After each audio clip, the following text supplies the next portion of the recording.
You're listening to Humans in Tech. Our podcast explores today's most transformative technology and the trends of tomorrow, bringing together the brightest minds in and outside of our industry. We unpack what's new in physical access, identity verification, cybersecurity, and IoT ecosystems. We reach beyond the physical world, discuss our digital transformation as a species, and dive into the emerging phygital experience. Join us on our journey as we discover just how connected the future will be and how we will fit into that picture.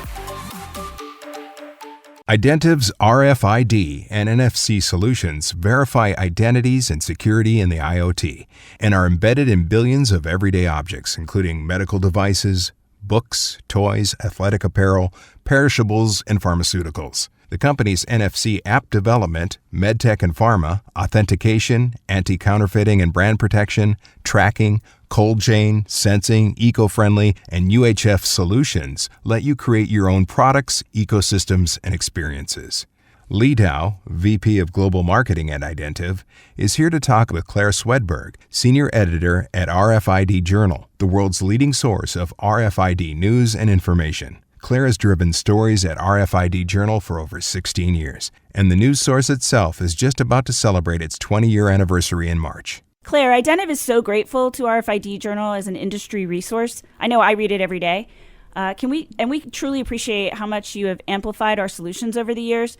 This is our first time connecting one-to-one, so it's so great to meet you. Yeah, you too. Thanks so much for having me. For sure. We know you've been with RFID Journal since 2006, but can you take our listeners through your background? Yeah, that's a really interesting question for me, because obviously I'm first and foremost a journalist, and I got my background in news journalism, newspapers, television, and you get to a point where you want to specialize. It certainly helps if you can specialize in an area, and I chose technology, so I was covering a lot of technology-based stories. Especially I was interested in engineering, information technology at that time. And here's where it gets kind of interesting. I had a friend who worked at the Associated Press with another gentleman named Mark Roberti. And he was telling me that he had this friend, Mark, who had been working with him in Hong Kong and had come across this interesting technology called RFID. And he said he's not 100% sure what that is, but he knew a little bit that he kind of described as best he could, and said, Mark discovered there wasn't much information about this technology out there in the media, and he decided to open a publication dedicated to educating people just about this technology. So we had a little conversation, this friend and I, and he told me that as far as he could understand it, RFID could be used in a variety of ways. And the anecdote that he came up with was maybe you could put an RFID chip in your child and then you'd know where they were. And I thought at the time, well, that's certainly interesting. I can't even imagine. I could do it. I'd do it. Every parent understands what he's saying. But as it turns out, the technology, of course, is completely inappropriate for such a thing. You would never do anything remotely like that with RFID.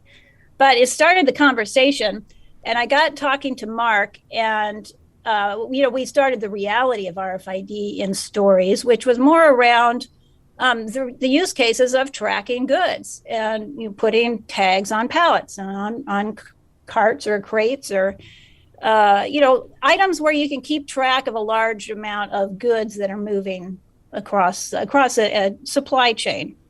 So as the technology has been evolving, I've continued to cover it. And that's really where you'd have to say my interest in RFID isn't so much one spark as it's just been a growing interest that doesn't leave me, because RFID is evolving just as the world is. And it always finds new challenges, and it finds new ways to solve challenges.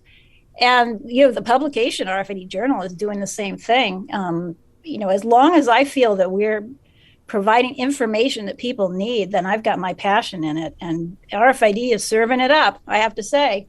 We're changing all the time. I always think it's really interesting to hear how journalists, get into the topics that they become specialists in writing about. Obviously, working in PR and marketing, I've interviewed a lot of people who have a journalism degree, and I'll ask them, well, what else did you study? And they say, what do you mean? And I say, well, did you think you were going to write about journalism? Like, what is your, what is your area of interest? Is it finance? Is it technology? Is it sports? Like, what is the thing that, you're going to hang your hat on to write about? Mm-hmm. Yeah. And you start out in school as a generalist, and lots of people stay in that area. That's a very reasonable and really respectable way to have a career. But if you can find an area of interest, and technology is absolutely fascinating because it's so important and it's growing so fast. And really, a journalist's job is to provide information that's of value. And so if you can be educating people on anything that's something of importance, then you're in a good job. Well, I think RFID, too, is it's so interesting because there's so many use case scenarios and possibilities for storytelling, on how the technology is really changing, the way people live and work and play. So it's definitely no shortage of great stories out there. Yeah, absolutely. Absolutely. So like I said, when I originally was writing about RFID, I was in the warehouse, and today I'm all over the place. So I'm talking to people all over the world, almost on a daily basis, learning about applications I wouldn't have dreamed of. And as long as there's creative people out there, there seems to be new stories to write about a technology that I'm now pretty familiar with. Well, you certainly have your pulse on your finger on the pulse of RFID today. What are some of the major growth areas that you're anticipating for 2022? Okay, so that's an interesting question. And, it might have been different if we'd had this conversation a few years ago. The pandemic has changed a lot of things. And, you can't even answer that question without thinking about the pandemic and what it's done to the world and the industry of RFID or technology in general. So, there's challenges out there that we maybe couldn't have anticipated. And I guess the biggest one is the supply chain. Mm-hmm. Does that matter to retail? And retail has really got challenges in front of it that none of us could have imagined a few years ago. So RFID is just one of the technologies that is offering a solution. It's certainly not going to clear up our supply chain problems, but it will be a tool. Because if you don't have visibility in your supply chain, you got a pretty serious problem. So I kind of recall when things were starting to open up again the first time around with the pandemic, and manufacturing picked up again in China, and the stores started opening again all over the world. And the retailers just were pulling their hair out because goods were just in unexpected places. Maybe the materials didn't get to the manufacturing site and got stuck somewhere, or maybe products were in the process of being shipped when the shutdown occurred. Some people were saying they had containers out back that had goods in them and they didn't know what was in there. A lot of people they had ordered goods and didn't know if they ever got manufactured and if they got shipped. The companies that had some kind of RFID in place told me that they felt they had a leg up. So that obviously helped them, and I think a lot of them expanded as a result of their, having that RFID. They wanted to expand how they were using it, and other companies that weren't using it started taking a look and saying, maybe I need to find a way to bring some visibility to my supply chain, not only to solve problems like this, but then of course there's the other issue that's going on for retail, which is the omni-channel. Mm-hmm. That would have happened either way, pandemic or not. The way people are ordering and purchasing goods is changing, and meeting that is pretty complex. So, some people want to do all their shopping online. Some people are ordering things and picking them up in the store. Some people want curbside pickup. There's so many models now, and meeting that challenge over a very accelerated transformation in this last 2 years, that's really been a struggle for retailers and brands as well. So RFID is one of the technologies that's there to potentially help that situation. And it's going to be interesting to watch this evolve. Well, I know that over the last 2 years, I've certainly earned a championship belt in online shopping. Haven't we all? Yeah, absolutely. Yeah, I think and not only just ordering things online and then returning them. Right. That's the other side to this. So yeah, even more complex. So now you've got goods being returned. How are you going to identify those goods? Are they going back into the sales? Are they going to be resold? What's happening next? So that is going to be complex no matter how we evolve through this. And I'm going to be watching RFID closely to see what happens with that. So how do you see the technology shaping the way the industry transforms in the next few years? Okay, so that's interesting. I think RFID tags are getting less expensive. They're getting smaller and more sensitive. RFID readers are getting more sensitive, and the performance is just getting better and better. So the technology itself, I think, with these kinds of improvements, and of course that happens, doesn't it? Developers get better and better at developing the technology that we need. And that's going to mean, obviously, it's going to proliferate. We're going to have more solutions than we had before, and things that are affordable that just weren't in the past. So that's one side of it. And it's just kind of the Moore's Law kind of development. You expect technology to do that.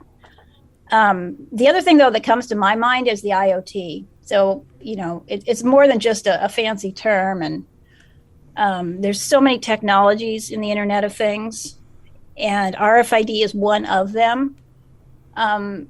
It's been interesting to see that they can work together with RFID could work with LoRa. It could work with Bluetooth Low Energy. You can use one technology for one purpose and RFID for another, and get a solution that ultimately gives you hopefully an affordable idea of where your goods are, even if they travel across the sea or they end up in the wrong warehouse or the wrong port. You're going to have a much better understanding if you're using hybrid systems, and RFID is getting pretty good at that. So I've been interested in watching that evolve too. So through your work, have you seen a need for an RFID developer community? And if you do, how beneficial do you think that would be for the industry? I can't imagine anything better than getting people collaborating who are smart people, understand the technology, and have good ideas. That's it's really what RFID Journal was about, is to just get ideas out to people. And it puts me in a nice position of knowing how much of that kind of sharing of information and collaborating people want. I get people all the time who say, I just read your story. I didn't know they were doing this. Can you connect me with that person or that company, and let's talk. That's been something that's been going on since I first started writing about RFID. So it's really important. I think people really need to share their understanding and share what they're learning. I think that's very pronounced on the RFID Journal website, where you see, how many different industries, verticals, applications there are for this technology. Right. Yeah, absolutely. And again, without, you've got to collaborate to really push something forward. I think you can have a good idea, but when you get together with somebody who can solve a problem for you, then you finally get your action. Yeah, I kind of think of a guy that I talked to after I delivered a little presentation at a conference about supply chains, and he came up to me after the show and said, "Do you think I could put an RFID tag on an apple?" Because he was an apple producer. And at the time, the answer was no. If you put an RFID tag on every one of your apples, it would just not be affordable. And you wouldn't get the information that you want, because there just aren't readers everywhere that your apple goes. Today, though, the answer might not necessarily be no. And that's in part, I think because the technology companies are evolving and thinking of things that they can be doing to make this more affordable. And then you got the guys who actually have the apples and can say, all right, this is my problem, though. How are we going to solve this? And you have to collaborate in order to solve some of these problems. So I think overall, for the solutions to really reach that next level, I think you've got to have some more collaboration. I agree. We, at Identiv is really known for being great design engineering partners. And I think that, as we see more and more people collaborating, on designs and on new ideas and new concepts, again, the possibilities are fairly limitless. Yeah. Yeah, there's another story that I wrote recently, and this was not RFID. It was a form of it. It was NFC, but It's the same idea. Somebody had an idea for a piano that you just print on a piece of paper, and people could play the piano and you would hear it in your phone because there's an NFC transmission between the phone and the piece of paper. Oh, that's really cool. Yeah, and he made a video just to show people that you could do this. He had a son who was a programmer, and they just put this together in a few hours. And he said he got phone calls and people reaching out to him saying, I love that. I want to go ahead and order 4 of those for my family members for Christmas. Yeah. And, he said, that's really not the point. I'm not selling a product. I'm just trying to show, what could be done. And here's where he said, that's what was so interesting to him. He's not one to make this product. He needs to get people with good ideas together with those who build the solutions. And when you get the toy companies together with somebody who makes potentially that technology that could connect a piece of paper with your phone and come up with a piano, that's where you get the magic. And you have to have that. So I find that fascinating that, somebody could put together a good idea and that, it would spark interest from the large companies that might actually move it forward. I went to my first RFID Journal live this past year, and I really took the time to not only visit the other exhibitor booths, but also to, check in on the different learning opportunities, the presentations. Mm-hmm. And there were quite a few. There was one by Lockheed Martin that I found fascinating, just about what they've done with the Department of Defense and using this kind of technology, and just like all of the great learning opportunities. It was really fascinating to me. It's a really great show. Mm-hmm. Oh, yeah. Thank you. I'm glad that you enjoyed that. I say thank you as if I'm taking credit for it. I just enjoy those shows quite a bit. And my job there, of course, even though I work for RFID Journal, I'm there as a reporter, and I just move through the floor looking for news. And anybody who goes to one of these shows is likely to see me approaching them, because I'm there to get that physical presence of meeting people, seeing their displays if they have a booth, or just hearing their bright ideas, because that's where things really happen. So in your opinion, what is the biggest challenge right now in continuing to build adoption of RFID technology? I'm going to say education. And I don't, obviously there's other challenges. There's always challenges for any technology. But RFID is still a mystery to many people.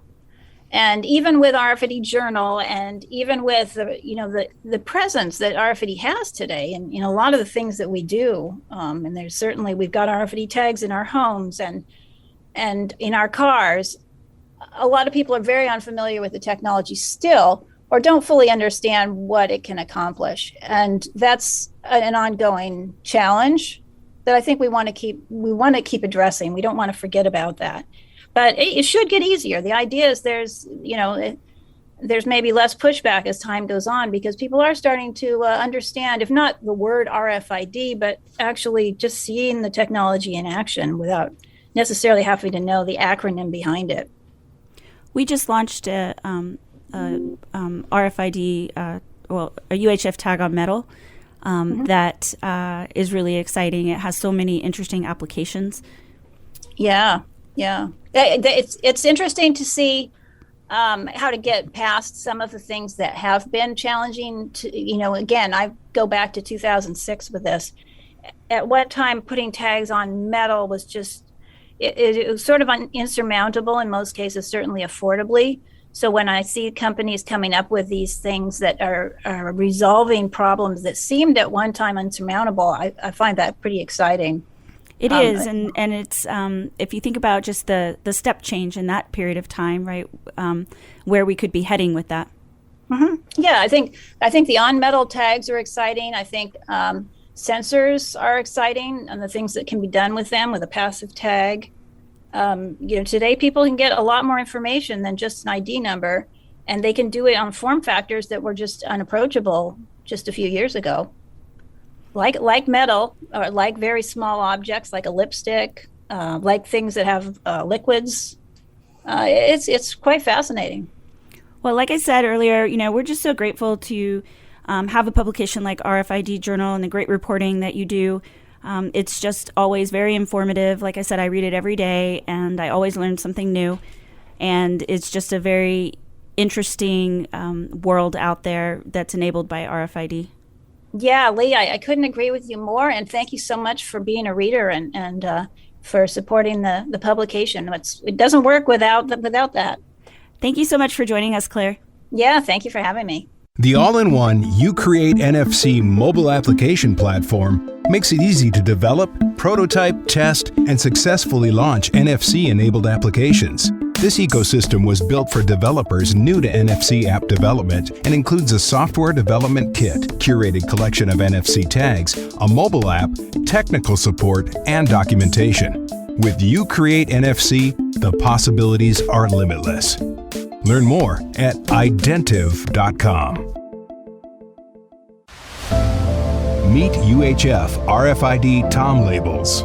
Our thin RFID on-metal portfolio is a flexible way to tag and track metallic items with the highest ultra-high frequency performance. Tag any type of metal item in industrial applications, container tracking, metal-based commodities and goods, bike tagging, and practically any application in the automotive industry. Learn more at identiv.com. Physical security, identity verification, the IoT. The hyperconnectivity of our lives will only grow more pervasive. As technology becomes more automated and experiences more augmented, it's up to us to preserve our humanity and use new tools and trends for good. The only question is, are we up for the challenge?